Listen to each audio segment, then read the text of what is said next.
You're listening to Men of Abundance, episode 76, with Aaron Walker.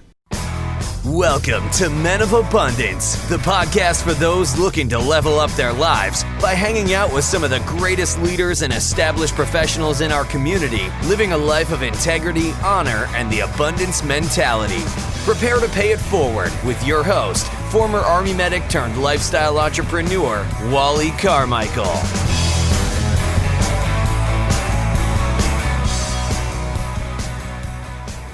What is going on in your world, Men of Abundance? I am so glad you're here. I'm glad to be back as well. And today we have our very first repeat guest, and for very good reason. You're going to see why in just a minute. Big A has come back to bless us with his amazing words of wisdom once again. And if you missed the first episode, you absolutely must, right after this episode, go listen to menofabundance.com/035, where Big A shared his kick in the gut moment. And I'm telling you, it was one of the biggest kick in the gut moments that we have ever heard on this show.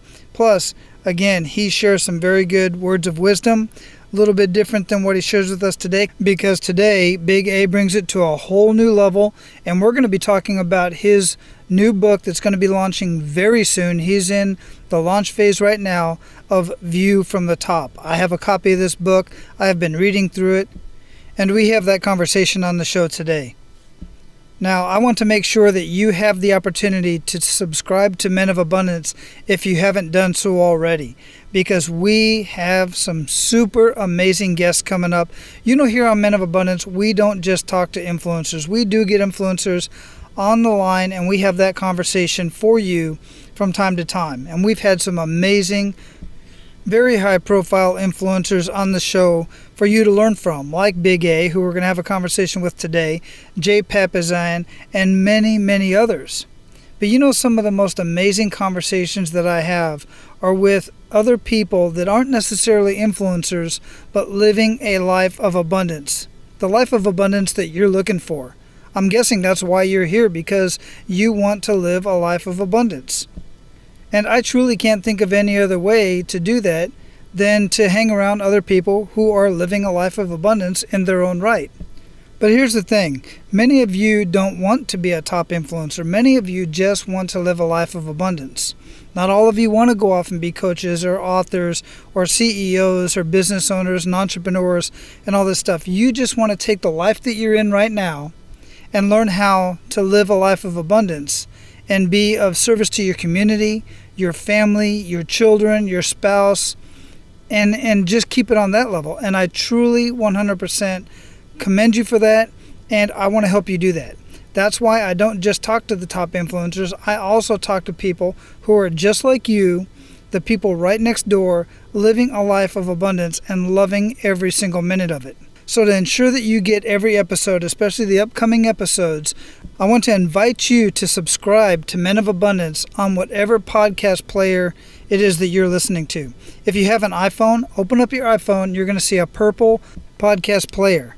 You can click on that, type in Men of Abundance, and subscribe. It's really that simple. Or even easier than that, go to menofabundance.com and go to podcasts. On any one of those podcast players, you're going to see a way to subscribe. You can subscribe on iTunes. You can subscribe to the website. You can subscribe on Android, on Stitcher. Any one of those are going to be perfect for you depending on which device you're on. And here's the cool thing. Once you subscribe, every time a new episode is aired, every time I post a new episode, you're going to get notified. And all you have to do is press play. Listen to the episode, give us some feedback on our Facebook community or down below the podcast player if you're listening on menofabundance.com. All right, one more thing that's extremely important for the sake of the show, and you can be abundant in your life today by leaving a rating and review on iTunes. Again, right underneath the podcast player, click on that goldish looking button that says leave a review. That will take you to iTunes, and you can read through the other reviews. There's 33 reviews there right now. I'm doing everything I can to get to 50 reviews. And there are well over 100 downloads of each episode. So I should easily have at least 50 reviews in iTunes, if not way more. The reason why this is so important is because those reviews push Men of Abundance up in the search engines in iTunes and other search engines. So when people are looking for living a life of abundance, living a better life, or improving their life in any way, they'll find Men of Abundance. Well, that's the idea anyway. So let's help them out. So as I already mentioned, our featured guest today is Aaron Walker. I'm not going to go through a full introduction here because I've already introduced him to Men of Abundance, and you can go listen to that episode, and I strongly encourage you to do so right after this. Go listen to episode 35, menofabundance.com/035, so that you can hear more about Aaron Walker. But what I do want to share with you before we bring out Big A is, since our initial conversation, him and I have talked a couple other times. We've talked face-to-face on video, not in person, and I watch him on Facebook. We've communicated a little bit here and there on social media.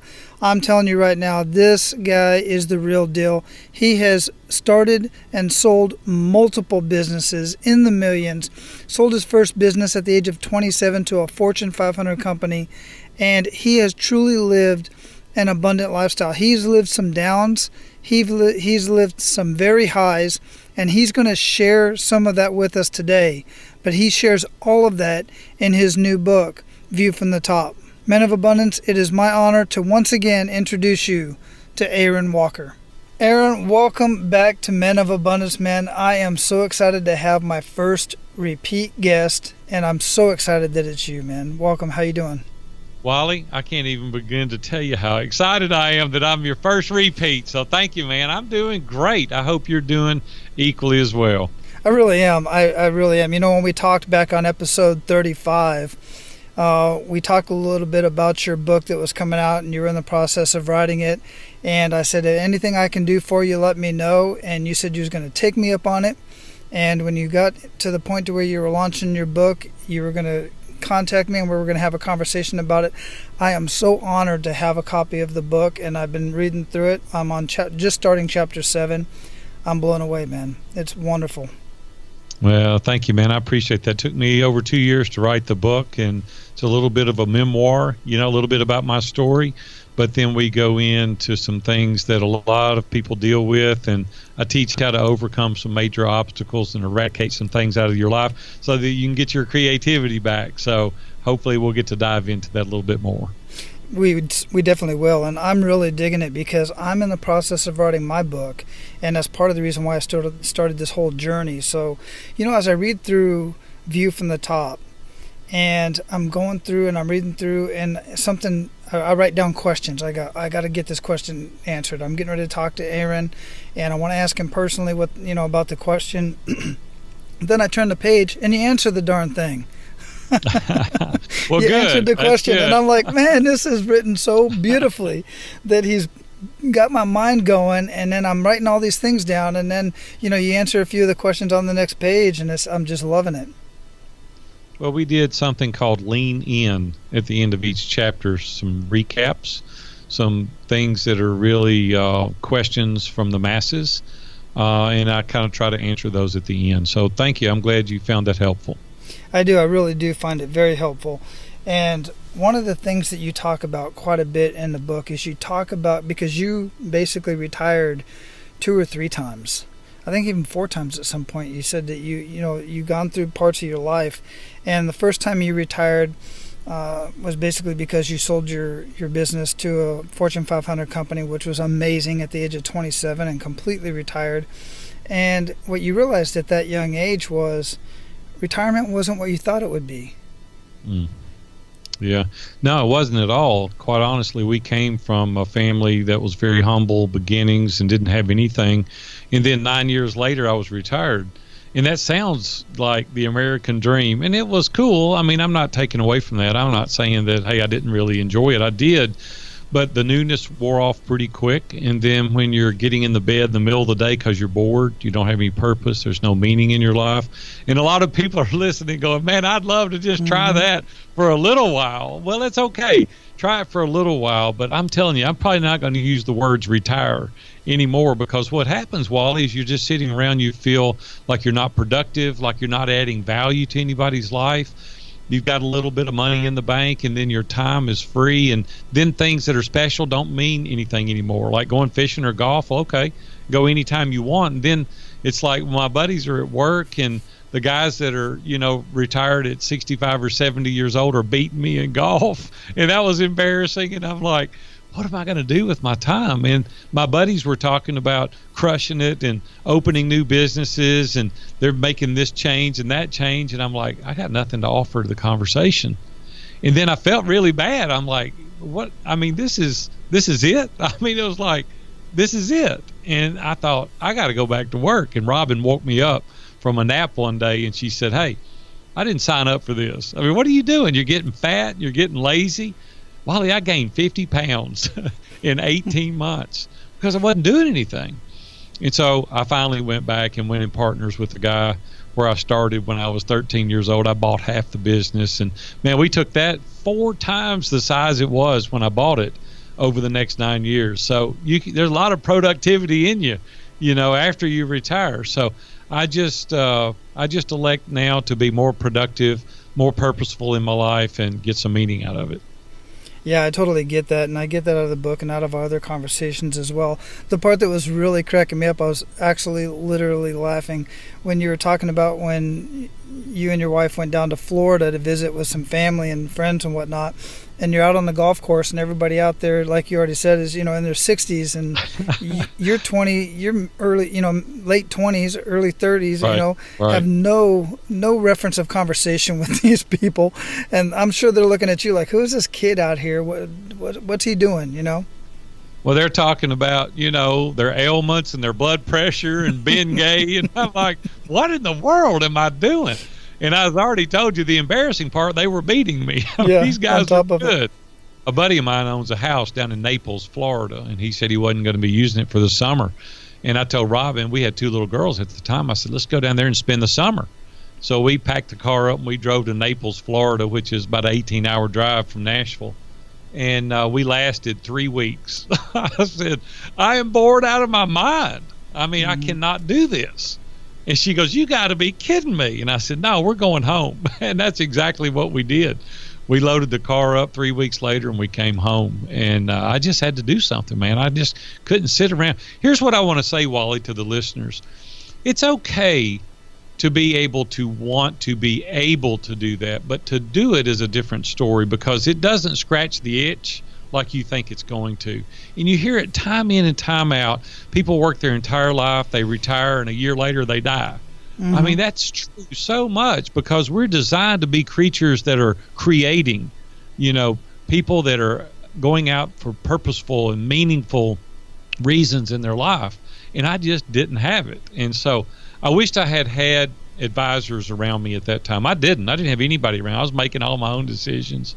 And I wished I had somebody a little wiser around me that could have told me a few of these things prior to me doing it. Just to be honest with you, I don't know for sure that I would have sold the business.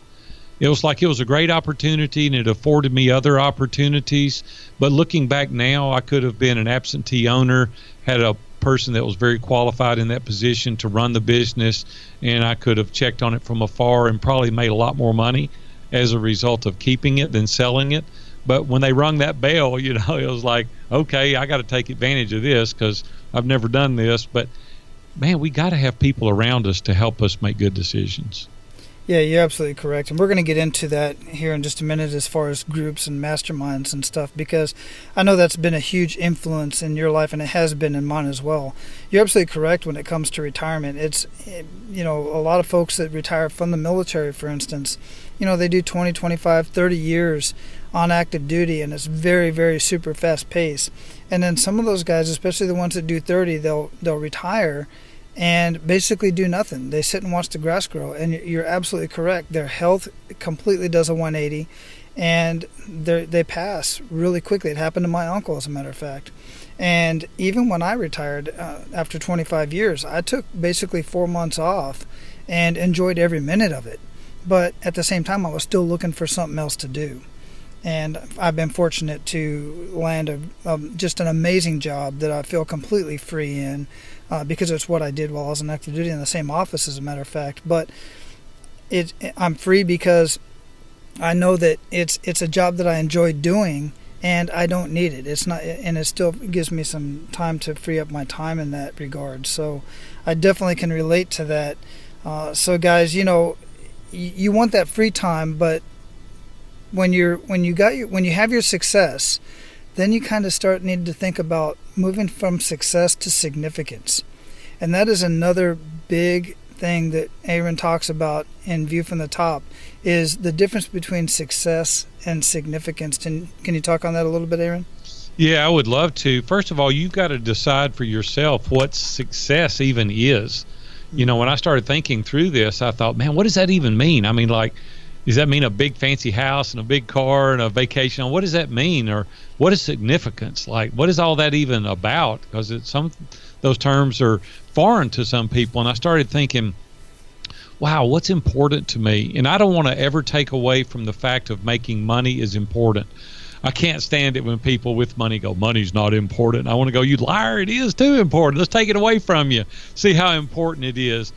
But don't make it your God. Don't make it your central focus. Don't make it the only reason you get up each and every day is to make more money. For me, success was choosing my own schedule. I love to do that. I love to have a financial freedom that I can pay the electric bill or the water bill, and I'm not worried about it too much. You know what I'm saying? That's not being boastful. I don't mean it to sound that way. It's just that it feels good that I don't have to worry about paying utilities now. So that feels good. That's successful to me.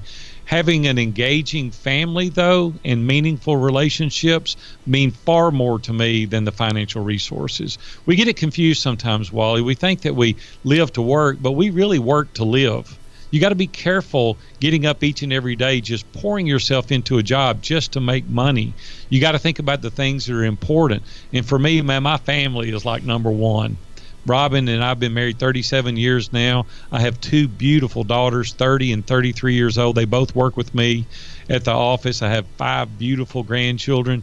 Man, those relationships are absolutely everything. And then I thought, you know, is that all there is? Is it just schedule and money and relationships? And then I started thinking about the way I live my life. And I said, am I above reproach every day in my transactions? Do I have a clear conscience? Like, can I lay down at night and go, I didn't cheat anybody, didn't lie to anybody? And you kind of do this personal assessment, this evaluation of yourself. And for me, that's being very successful, is having a clear conscience with all your transactions. And then taking care of myself is important, because if you don't take care of yourself, you can't take care of your family. I'm pretty close to the same size I was when we got married 37 years ago. Now I'm 56, so I've maybe gained a few pounds, so I could probably trim off another 10 and be back where I was at. But I want to take care of myself physically. And the bigger thing in success also is learning to be content. Man, that's such a foreign word to so many people. There's not a sense of contentment in their life. They just go, go, go. Give me shiny, bigger, better, faster. Just give me more. Now, don't get me wrong. Don't confuse that with complacency. I don't want to be complacent. I mean, I'm all about growing View from the Top and growing our mastermind groups, and I want my book to sell. But I want to learn to be content and happy in the moment, right? Enjoy the now. And if you can't enjoy the now, I don't know how you're ever going to enjoy it. It's always, I'll be happy when. You know, I'll be happy over there. I get the mortgage paid off, then I'll be happy. Or get the kids out of the house, then I'll be happy. Learn to be content now. I love to dream. I love to be able to establish goals. You know, I'm a person of faith. I'm a Christian, and so I really like to investigate, my faith more, and knowing that I have a higher power that I can count on. And then I want meaning and purpose. And then someday, Wally, when they do put me 6 feet under, I want my kids to look back and say, my dad leaves a legacy of wisdom. So it's not just living for today, but it's living for, generations to come. Here's the bigger one, though, that was harder for me, is learning what it means to live a life of significance. People say, what does that even mean? Well, I kind of break it down this way. Success is about yourself, and meeting the needs of other people is about significance. Learn to fully engage people and listen to them. Stop waiting your turn to talk. Stop for a minute and listen to what other people are saying. Another thing in significance is helping others when they can't repay you. And you go, uh-oh, that's touchy right there, because I need to get something out of this deal. Well, you've got to have a mentality of looking outward and not inward. And I want to be able to help people that can't repay me. Oftentimes we'll help people that it's anonymous. They don't even know we're helping them because it does something inside of me. And then I want to be convenient to other people. I want to help other people when it's not convenient to me. And then give above and beyond the minimal requirements. And at the end of the day, I want to have the foresight to invest long term in people's lives so that potentially it could impact generations to come. So that's kind of how I break down what success and significance means to me. I dig it. I really dig it. And that's, again, Men of Abundance. You can see exactly why I wanted to have Aaron back on, because it completely 100% resonates with who we are as abundant leaders. And Aaron, have you ever watched the documentary called Fearless? That sounds familiar, but honestly, I'm not sure. Yeah, it's about rodeo. And the funny thing is, it's a Netflix thing. And I think about this perfectly because you talk about like success, and this, I think it correlates really well here, because my wife and I just got finished watching it. We binge watched the whole thing. She started watching it, and then she pulled me into it. And basically, it's about these cowboys that ride rodeo through the circuit with the through the whole professional rodeo, and out of the top 10, there were 10 guys that were at the top. There was one American, and all the rest of them were Brazilian. And these guys basically lost everything in pursuit of this world belt buckle, of this world rodeo, and all of them every one of them had at least one. Some of them had three. One was going to be 4 in a row. And I bring that up because they're not the purse at the end. If you win world, it's $1 million, but that $1 million does not pay for all of their doctor bills, all their travels. The money is not even worth it. In the long run, they also lose many of them lost their families. Their spouses left them. They were on the road so long, all stuff. And I bring this up because I know you work very closely with men, and you understand the psyche of men. And these men, in my mind, I'm looking at them, and it's all about pride. You just said that, they're going after that next thing, that next shiny thing. Well, they got it. They reached that world record. They all made it, but they're going for the third and the fourth time, and in the process, losing everything that they love behind them. And some of them, once they finally retire, they go and start getting into the significance part, to where they're teaching the young kids to come up in that sport, but not much while they're in it. I mean, they're really after it. Wally, that's the part I want to stop right there and be sure that the people that are listening to this interview get. You don't have to choose one or the other. It can be both. It doesn't have to be success, and it doesn't have to be just significance. A lot of people think when they hear significance, oh yes, sell all your stuff and give it to all the homeless people and move across to Africa and go on, the mission. That's not what I'm saying at all. There are hugely successful businessmen that are doing amazing things. They're very wealthy businessmen, and I know many of them that are doing the kind of things that I'm talking about. Is be hugely successful because financially you can't help somebody if you're broke. So make money, but don't spend it all on yourself. Look outward and help people. Be significant. The rising tide raises all ships. You want to be able to take people along on that journey with you. And what I hope these people are doing now is saying, hey, go for the belt buckle, go for it, but don't do it at the expense of your family. Don't do it at the expense of your health. I tell people all the time, I can teach you to make money, right? We can start businesses. You can lose money. You can make money. But you're going to come home one day with a pocket full of money to a house full of strangers because you did it at the expense of your family. And guys, that's what I don't want you to do. Listen to me. I've been doing this 38 years. I've had 12 businesses. I love to make money. I'm a creator, developer. I love to grow businesses. I love to sell them. I love to do all those things. But man, I am not going to do it at the expense of my family, because the office doesn't have a memory, but your family does. And you can make money and you can lose money and you can do it again and again and again, but you only got one family. You only get one go through with that family. You only have your children till they're about 16 or 17 years old. They get their license and they go away.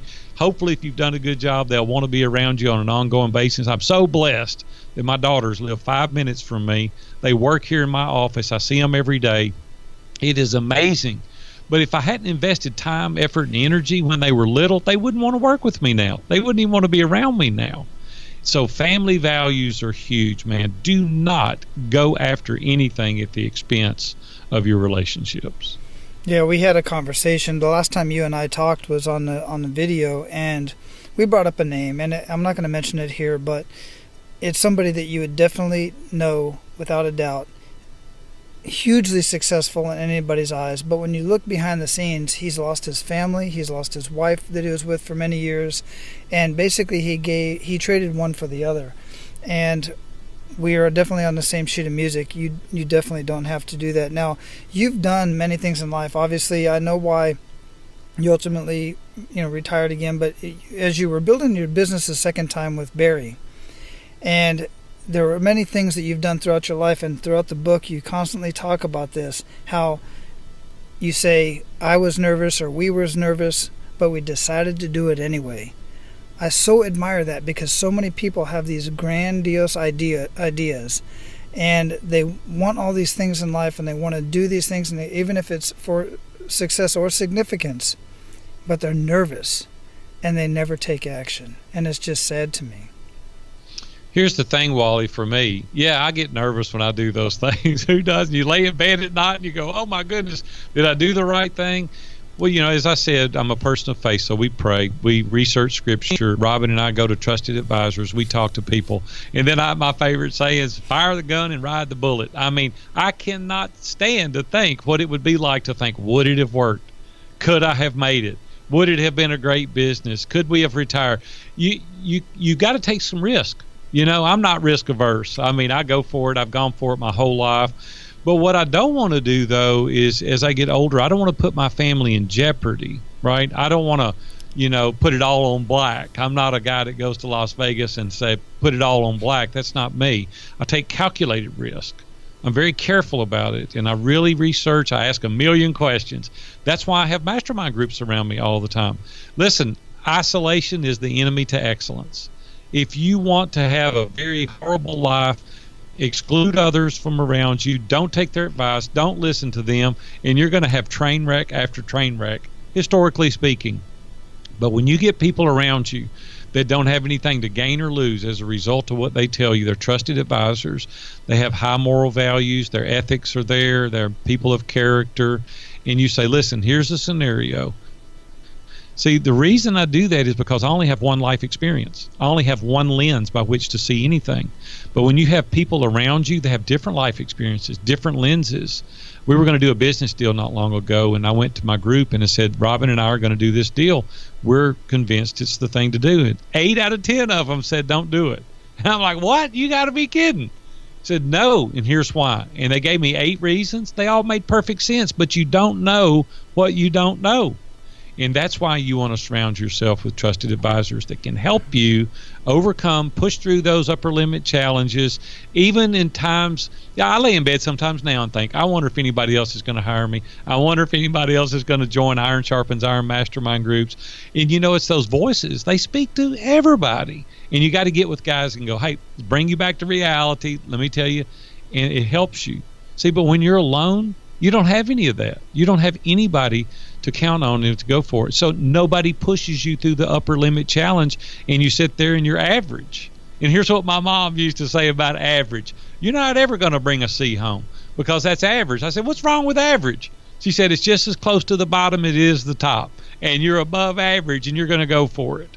See, we need people to push us like that to go forward. And guys, listen, do calculated risk, get people around you, take a little bit of risk, don't bet the whole farm, but go for it and live an adventuresome life, because where there is no risk, there is no gain. Very, very good points. I can think back, and every time that I tried something new that was new to me and I was going to venture into it, and if I tried to do it by myself, I didn't complete it. I didn't complete the mission, so to speak. I just didn't do it. And it either cost me a lot of money, which gave me an expensive education, and I accept that. But every time that I did anything of significance in my life and included others as advisors or as a mastermind group, or even just asked a few individuals and maybe brought them on board to help me walk me through it, I was successful every single time. Every single time. But the reason is we're designed to be in community. We're not designed to be alone. We're not an island. We're not designed to be in isolation. We need to hear from other people. Ryan Holiday wrote a great book called Ego is the Enemy. And what happens is we're too prideful, right? Oh, no, man, I can't tell Wally that, because if I tell Wally that, he's not going to think as highly of me. I did a Facebook Live this morning, and I went to my group, my men's group on Friday mornings, and I said, listen, guys, Robin and I are in agreement. We haven't saved enough cash. We have investments, but as we get older, we want a little bit more cash. Well, I could have gone in there like, oh, Big A's got it all together. He's got it figured out, all these businesses, and not told anybody that, and then got myself in trouble at 65 or 70 years old because I didn't have enough cash. Instead, I went in there, and now I'm vulnerable. Now I'm transparent. Now they're going to hold me accountable. Big A, you saving cash? They're going to see to it that I do that. But the other way, I would be hiding behind something that was not reality. I was lying to myself. But this way, I put it out there, and that way I get better. So, guys, let that ego go. Let that pride go, and get people around you that can help make you better. So how important is it to, within these groups, to be vulnerable and transparent? Well, you might as well not be in them if you're not going to. You're just living a facade. It takes time, though. Here's the thing. People say, I'm nervous about doing that. Well, you should be. You use common sense. I mean, don't get 3 guys together or 10 guys, or if ladies are listening to this, don't get a bunch of women together and go in there and say, all right, here it is, the good, the bad, the ugly. Here's the whole story. Don't do that. You dole out a little bit. People have to earn that trust. They earn you being transparent and vulnerable with them. And over time, Dave Ramsey invited me years and years and years ago, decades ago, to be in his mastermind group. I was nervous as a cat on a tin roof. I went in that room. I didn't know those guys from Adam. And I'm like, man, I don't know about this, you know. So little by little, I saw they were trustworthy and they were honorable. They were men of character. So I started doling out some things. Not long after that, I had a really dark time in my life. And I'm like, man, I'm glad I got these guys, because now I really need to share something. Guys, listen to me. All of you, if you can hear my voice, there's going to be peaks and valleys. You may be on the summit right now, but there could be tomorrow a valley. And when that valley comes, you want to be prepared, and you want to have guys that you can go, or ladies, you want to have ladies you can go to and go, man, my world's caving in. You know, my children have gone astray, or my finances are in a disarray, or my relationship is not good with my family, and I don't know what to do. And I need y'all to help me. And see, they can help steer you back on path. But if you don't do that, you live this facade, you got this wall up in front of you. Nobody knows Wally, right? And then a catastrophe happens, and now you're scared really to go tell anybody, because something really serious is happening, and you have to try to go through that on your own. I got some friends of mine right now going through something, and I went to him the other day, and after I found out what was going on, and I said, listen, we'll call him Bobby. It's not his name, but we'll call him Bobby. I said, man, listen, we're here for you. We want to be here for you. We want to help walk you through this. Big tears come down his cheeks, and he said, man, it's tough. I said, I know it's tough. He's dealing with a family situation. And I said, share with us. And he does. And we're walking through this with him. That's the way we were designed to be. Guys, let your ego go. Let that pride go. Get in these groups and share, so that you too can have guys you can lock arms with and live a better life. 100%. I agree. And along with that, and you kind of touched on it a little bit, is that, man, you do have to set boundaries, and you have to, whether you're in a business partnership or a personal relationship with men in a group and stuff like that, you have to set boundaries. And you talk about it in View from the Top and setting boundaries, but really the part that I got from it is that you're kind of setting boundaries to ensure that you're protecting your time. Not as much, we were just talking about vulnerability and transparency, but you have to set those boundaries in there as well, because there's certain people you're going to have those conversations with and certain people you're not going to have those conversations with. Did I get that right, Aaron? No, you're exactly right. And I'm a firm believer in setting boundaries. Used to, I didn't have any boundaries. And when I was young, it about got me in trouble, because I was reading my own press clippings. I go from nothing to 27 years old, retire. I'm like, dude, I'm the golden child. I can do anything. And that almost got me in real trouble. And so I want to tell you, set strong boundaries. Have people check on you. I even write questions out now. And I did a Facebook Live about 6 months ago with this, and I wrote the questions out. There were 10 questions. And I said, take these questions and send them to 10 people that know you the best. and hold on to your hat, because the answers to these questions, people see you differently than you see yourself.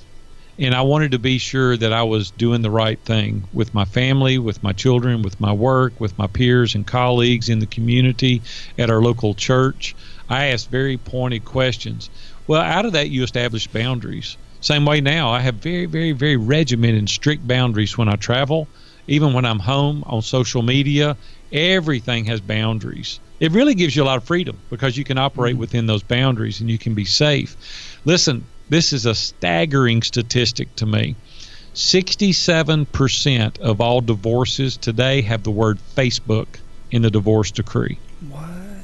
Really? Guys, we got to be careful rekindling those old relationships, checking out things you shouldn't be checking out, talking to people that your wife wouldn't approve.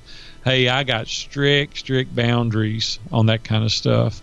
When I work, when I don't work, the boundaries that I lay out, I work from this time to this time. I'm self-employed. I can work anytime I want to.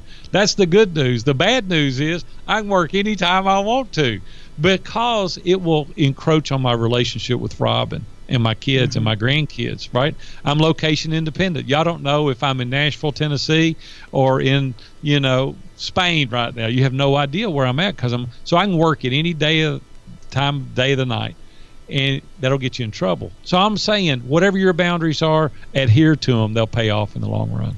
That's a very interesting statistic you brought up, and to be transparent right here with my Facebook and my social media, like on Facebook, people can follow you, but I unfollow. Like, I'll be friends with some high school friends and stuff like that. I don't follow any women. I follow men. So what that means is if you're not tracking, is I can see what men are posting, but I can't see what women are posting, but they can see what I'm posting, and they'll comment on that.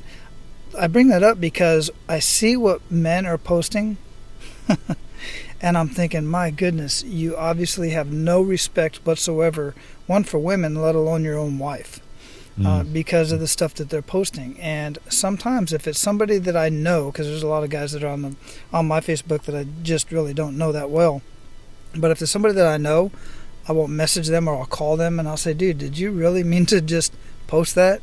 I mean, think about that.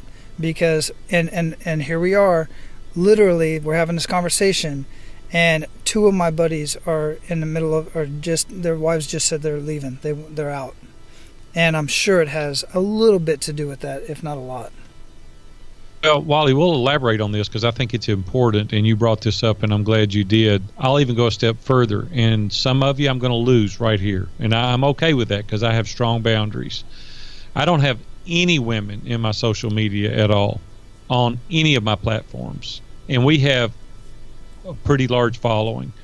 And people say, well, Big A, you shouldn't be that way. Well, listen, I've built these boundaries for me and my family, and so it's not demeaning towards women. I coach men. I don't coach women, so I don't need that interaction with women because I coach men. That's my niche market. All the men are in our community.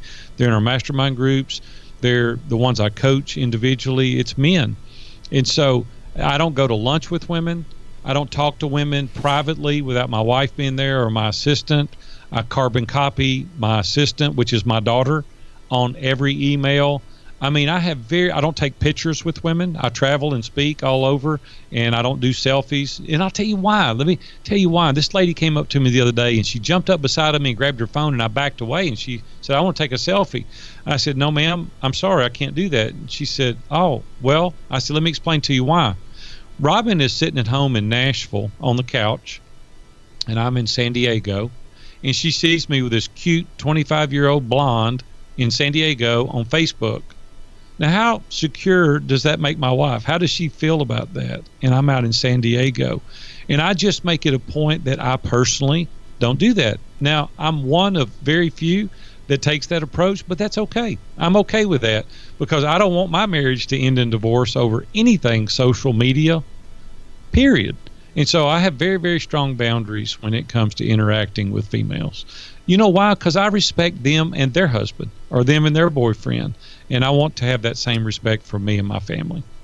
And I respect that. I truly do. And it definitely is food for thought, without a doubt. Now, when you started to say that you're going to lose some of us right here, or some of the listeners, certainly not me, there's a chapter in your book, and you start out just like that. I'm going to lose some of you right here. And because I know who you are, I had an idea of where you were going to go, and you started talking about your faith. And I totally 100% respect you for doing that, because many guys that I know that are men of faith, they won't put that stuff in their books in fear of losing certain people. And I respect it. Well, I appreciate that, Wally. You know, my faith is number one to me. I'm a Christ follower, and I'm not ashamed of it. I don't rub it in people's face. I don't rub it in their nose. You know, it's in my book. It's in my interviews. It's in the things I write about. It's in my Facebook Live. I mean, this is me, right? I don't want to be politically correct. I want to be me. And so that's who I stand for. That's what I am. Matter of fact, I can't think of many opportunities that I've missed for an interview as a result of it. More than not, people respect me for taking positions that I honor my wife the way I do with social media. And if some people can't, they say, Big A, you're from the old school. Yes, I am. And I'll always be from the old school, because that way I hopefully won't get myself in trouble down the road to where I'll be an embarrassment anyway to my family. Wonderful. Big A, listen, man, I love every time I get a chance to talk with you one-on-one, face-to-face. I dig your videos. I was watching your video this morning that you was just talking about, and I just can't get enough of it, man. I truly appreciate you, who you are as a man and an abundant leader in the community, and everything else that you're doing. I know your book's getting ready to come out. I'd love for you to share with us how everybody else can get a hold of it, because, man, I just posted, somebody asked me to post a list of books that I recommend, and I have a hard time recommending books, and I mentioned this because I need to know where you're at in life and where you want to go before I can honestly recommend a book, right? Otherwise it doesn't make sense. But this one is definitely one for all of you to get your hands on. Well, this is pretty exciting stuff, Wally. Thank you again for having me on. I do want you to listen just for a second, because I think this could be very beneficial to each of your listeners. If you'll go to viewfromthetop.com/book, viewfromthetop.com/book, all in lowercase letters. Here's what you'll get. You'll get my book, View from the Top, but you'll also get a copy of the Mastermind Blueprint endorsed by Seth Godin. I wrote this book. It's not even on the market yet. I haven't even released it yet. It comes out in about 60 days. But I'm going to give you a copy of that book as well. Plus, I do 5 interviews that are amazing interviews, and I could call their names and you would know every one of the persons that I call. I do a video 1-hour interview with these people. One of the persons led a $175 billion organization for 10 years. And he has got some value bombs. And I give that along with pre-ordering my book. So if you want to get all 5 interviews, a copy of the Mastermind Blueprint, where I teach you how to build masterminds that are insane masterminds. Seth Godin loved it so much, he immediately endorsed the book. It's got his endorsement right on the front cover. We're pretty excited to release that also. But I'm going to give you all of them for the price of my book, View from the Top. You can get it, viewfromthetop.com/book. Outstanding. We'll, of course, as usual, have all that linked up in the show notes at menofabundance.com. Just search Aaron. That's Aaron. Make sure I get that right. And you're going to have 2 episodes pop up, because episode 35, you're going to be able to hear Aaron's kick in the gut moment, which is also in the book, but you're going to be able to hear it from his voice. And you're going to get this, and go ahead and make sure you go to that link and jump right on that right away, because the book is amazing, and I personally want to go in and get the rest of that information as well. So Aaron, again, I appreciate your time, man. I know you're going to have a very successful launch. I'm going to be watching it, and anything else I can do from this point on, just let me know, man. Thanks a lot, Wally. Have a good one, buddy. Hang loose out there. We'll see you, buddy. All right, aloha. All right, guys, that's all I have for you today. I hope you got a lot out of that conversation. I just absolutely love talking with Aaron, and anybody who's like him. If you want to get more of this and you want more Men of Abundance, join our Facebook group and make sure you subscribe to Men of Abundance on your podcast player. Now, go out and live your life of abundance and make sure to pay it forward. That's all for today, Abundance Leaders. For more about our guests and the powerful information we shared with you today, be sure to sign up for our mailing list at menofabundance.com. We appreciate your time and look forward to hanging out with you on our next episode. So until then, be sure to pay it forward and live your life of abundance.